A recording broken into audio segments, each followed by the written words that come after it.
আসসালামু আলাইকুম রহমতুল্লাহ। আজকে আপনাদেরকে দেখাবো আমার বাসার সবচাইতে রাগী কবুতরটা।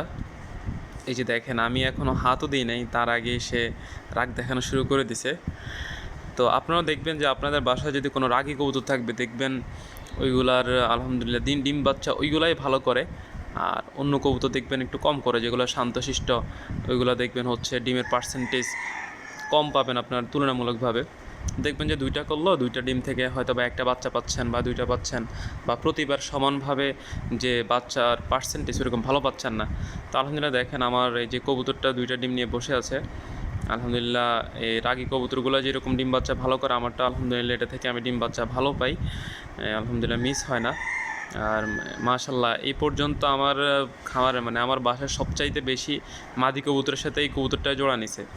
আর প্রথমে একটার সাথে জোড়া নিয়েছিল, যখন আনছিলাম কবুতরটা তখন ওই কবুতরটা মারা গেছিলো।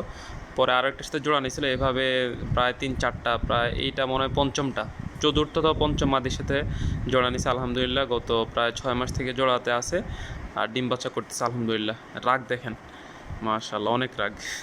ঠিক আছে, আল্লাহ হাফেজ, আসসালামু আলাইকুম রহমতুল্লাহ।